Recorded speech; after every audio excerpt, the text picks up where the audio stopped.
I may not know what to do, but I sure know what not to do. Hey, everybody, this is Pastor Justin Walker with The Whole Truth. We're going through the entire Bible from Genesis to Revelation. We're not skipping anything. I want you to come along with me. So grab a Bible, turn it open to Genesis chapter 34, and we're going to do the entire chapter. It's a tragic story, but we need to read the entire chapter to understand what's really happening. There's kind of a big picture thing happening here, but we're also seeing what's happening inside the dynamic of this family of Jacob. It starts out with a scene of rape. And look at this in Genesis chapter 34 and verse 1. Now Dinah, the daughter of Leah, whom she had borne to Jacob, went out to see the daughters of the land. And when Shechem, the son of Hamor, the Hivite, prince of the country, saw her, he took her and lay with her and violated her. His soul was strongly attached to Dinah, the daughter of Jacob, and he loved the young woman and spoke kindly to the young woman. So Shechem spoke to his father Hamor, saying, "Get me this young woman as a wife." Well, here we go. The tragedy starts. First of all, you need to remember that God called Abraham, Isaac, and then Jacob, each one individually, to go to the land of promise. In chapter 31, God had called Jacob to go back to Bethel. And through a series of events of leaving Laban and then meeting back up with his brother, Jacob is demonstrating faith in God, but then he's going back to old ways. And he's demonstrating faith in God, and he goes back to old ways. And we just saw that in the last video. God had blessed Jacob, and he had changed his name to Israel, and he told him he was going to take care of him, and he did. And Esau, his brother, didn't war with him. Esau came with 400 men. He left and didn't have a war with Jacob. Well, now Jacob was told by God to go to Bethel. He didn't go all the way to Bethel. He went to Shechem. He didn't make it all the way to Bethel. Well, that's one. That's problem one. He didn't go all the way. Number two, he had lied to his brother. He told his brother Esau, "You go on ahead of me." Esau said, "Let's take a journey." Jacob said, "You go on ahead of me and I'll meet up with you in a few days. But my people are weak right now and they couldn't make the journey." Well, that's a problem. He didn't need to lie. He could have told Esau the truth. He could have trusted in the Lord and said, "Esau, the Lord has called me to go to Bethel. I can't go on a journey with you." But he didn't do that. He lied to his brother. And so now we see that they're outside of this city. Dinah, his one daughter, he's got 11 sons. So I'm back to talking about Jacob. Jacob has 11 sons, one daughter. Her name's Dinah. She goes into the city. She wants to meet the other girls of the city. And when she goes into the city, this guy named Shechem, he sees her, desires her, rapes her. But then it says that he speaks kindly with her and that he was falling in love with her. Now, be sure, anybody that would forcibly take a woman and force her to sleep with him, which is what Shechem did, he doesn't have a true godly love for her. He lusts after her. He wants her for what she can give him. He thinks she's beautiful. He's infatuated with her. The Bible says that he spoke kindly with her, but speaking kindly with somebody and treating somebody kindly is not love. And what we see here is that this city is so depraved. These Canaanite people are so depraved that he could rape a woman and then think that he's in love with her and want her to have to marry him. You'll see as we go through the rest of the story, he never apologizes. He never feels remorse for the rape. He just wants to have her marry him. He has no concern for her as a person, but only her as an object. And that's just showing the depravity of the city, which is why God was separating his own people for himself, or at least that was the goal, but the people were constantly fighting him. Let's look forward. Let's see what happens. So this young woman has been raped, and then now the young man wants to marry her. So verse 5, and Jacob heard that he defiled Dinah, his daughter. Now his sons were with his livestock in the field, so Jacob held his peace until they came. Then Hamor, the father of Shechem, went out to Jacob to speak with him, and the sons of Jacob came from the field. And when they heard it, and the men were grieved and very angry because he had done a disgraceful thing in Israel by lying with Jacob's daughter, a thing which ought not to be done. So stop there at verse 7 for a moment. Did you see what happened? This is not good. Jacob is supposed to be the head of the household, the leader of the household. He's the father of this girl, Dinah. He holds his peace. But his sons, when they hear, they're grieved and they're upset and they're bothered by what happened to their sister, as they should be, as their dad should have been. Can I just make a point? I can't spend too long on any one point today, but can I make a good point to you? When there's a leader in a position, that leader needs to be the leader. He needs to make the decisions. Whether those decisions are whether he knows what to do, as you know, what's right or what's wrong or what's best in the time. But Jacob did nothing. Jacob just held his peace. His sons came home, and now his sons are going to kind of usurp the position of leadership. Why are his sons going to usurp the position of leadership? Because Jacob didn't take what he should have done. He didn't do what he should have done. He didn't take the position of leadership. So now his sons are going to have to take the position of leadership. And it's not going to end pretty. Let's look at what happened. Start in verse 8 now. So in verse 8, I got to find my spot in the Bible here. And Hamor spoke with them, saying, the soul of my son Shechem longs for your daughter. Please give her to him as a wife and make marriages with us. Give your daughters to us to take our give your daughters to us and take our daughters for yourselves. So you shall dwell with us, and the land shall be before you. Dwell and trade in it, and acquire possessions for yourself in it. Then Shechem said to her father and her brothers. So Shechem is now the one who raped the sister, is now speaking to the brothers and the fathers of Dinah and the father of Dinah. Let me find favor in your eyes. Whatever you say to me, I will give. Ask me whatever, so dowry and gift, and I will give according to what you say to me. But give me the woman as a wife. But the sons of Jacob answered Shechem and Hamor his father, and spoke deceitfully, because he had defiled Dinah their sister. And they said to them, we cannot do this thing to give you our sister to one who is uncircumcised, for that would be a reproach to us. But on this condition we will consent to you, if you will become as we are, if every male of you is circumcised. Then we will give our daughters to you, and we will take your daughters to us, and we will dwell with you, and we will become one people. But if you will not heed us and be circumcised, then we will take our daughter and be gone. So the brothers step in and they take over. Shechem is saying, hey, to the brother and to the dad of the girl that he just raped, he says, give her to me as a wife. Don't hold it. I won't hold anything in the land. Name your price. I'll pay you anything for her. I want her that much. Shechem thinks that he loves her and he's proving his love, but he's only infuriating the dad and the brothers of this girl.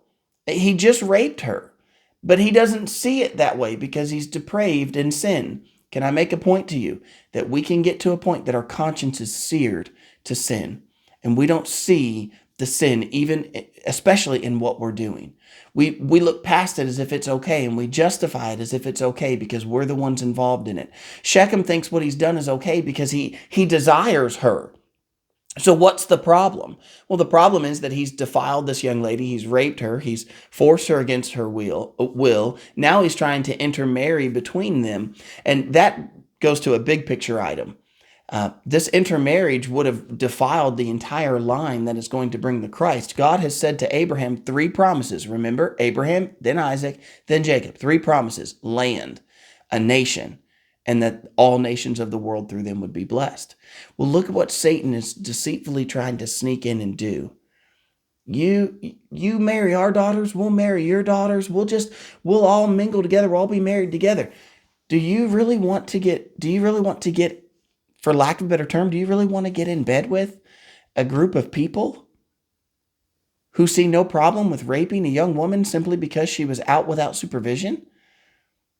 And that just because he likes her, this man is seen as righteous in his community and honorable in his community, because basically he didn't just rape her for the sake of raping her, but he did it because he liked her? I mean, these people, they've got some issues. Are you sure you want to be mingling with these people, these Canaanite people? I know some of you are going to say, oh, that's judgmental. I'm not being judgmental. That's the truth. Are you sure you really want to be mingling these two communities together? And see, what Satan is trying to do is defile the line that God was making. God was setting aside his own people.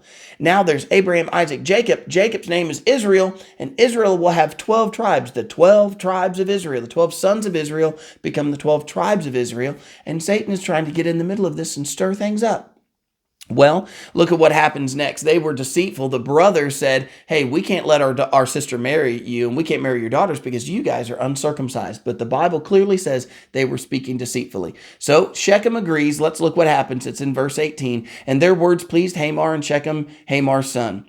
And so the young men did not delay to do the thing because he delighted in Jacob's daughter. He was more honorable than all the household of his father. See that? They saw him as honorable. So he's going to run out and do this thing. He's going to have all the men circumcised in the city. And Hamor and Shechem his son came to the gate of their city, spoke with the men of their city, saying, These men are at peace with us. Therefore let them dwell in the land and trade in it. For indeed the land is large enough for them. Let us take their daughters as wives, and let us give them our daughters. Only on this condition will the men consent to dwell with us, to be one people, if every male among us is circumcised as they are circumcised. Will not their livestock, their property, and every animal and theirs be ours?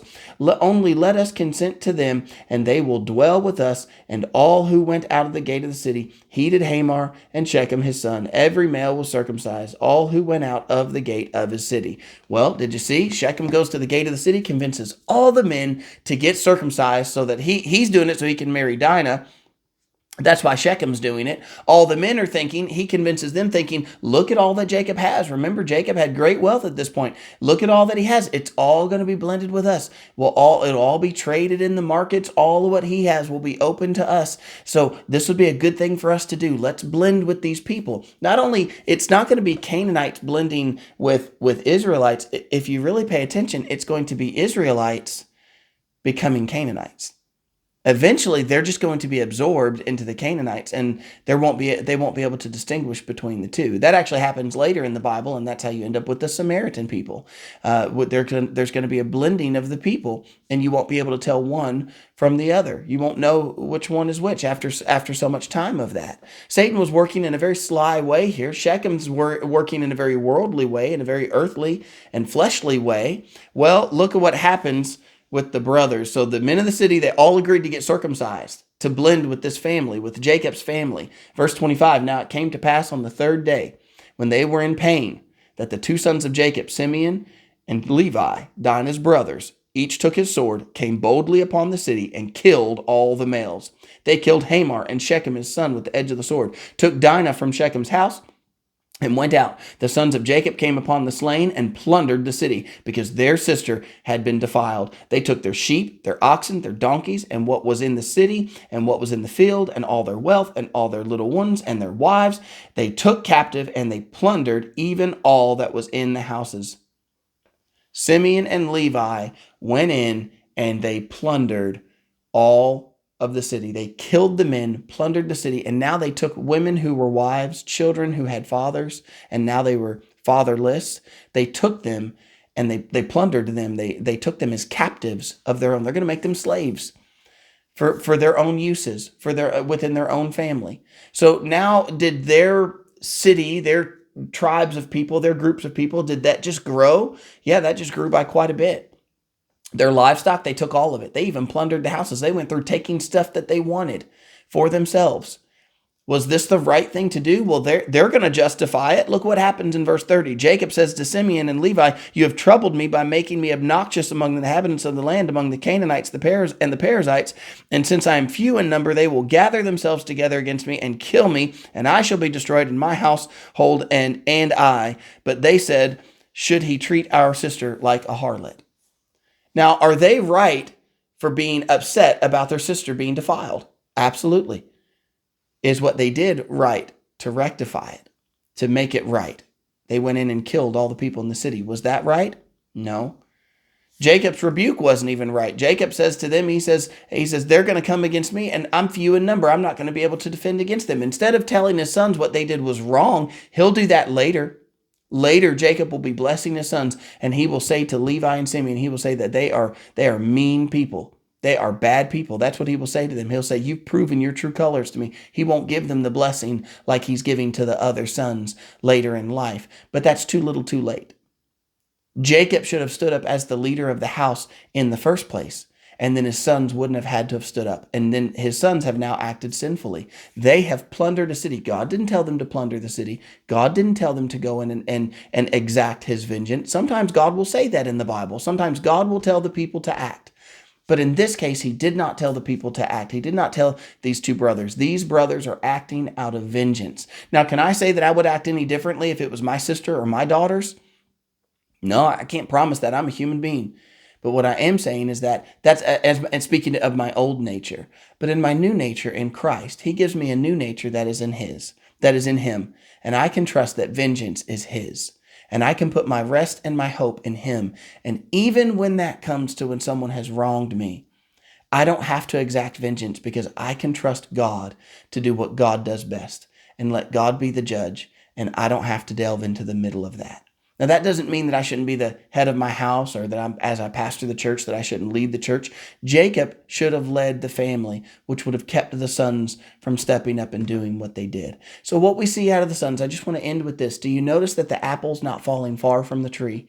This is right after the story where Jacob told Esau, you go south and I'll meet you there. But then Jacob ended up going north. And Jacob didn't go all the way to Bethel where God told him to go. Jacob is still acting deceitfully and acting on his own at times. He's waxing and waning between living for God and living for himself, living in the spirit and living in the flesh. He's going back and forth. Well, look, his sons do the same thing. His sons acted deceptively. They said, have all the men be circumcised. They waited for them to be in pain, and then they went in and they slayed the city. Don't we see that the sins of the father are following down to the next generation? And we see the next generation doing a very similar thing to what their dad did. And so, friends, I just want to end with this today. Be careful what you do, remembering that you set the example for others. Maybe it's your kids, maybe it's your loved ones, your neighbors, your family, your brother, your sister. Believe it or not, you do help to set the tone and set the example in your own life. And so be careful where you go and what you do. All right, guys, I know today's video was long, but I'm so thankful that you stayed with it. And I hope to see you tomorrow as we go through Genesis chapter 35. I'll see you then.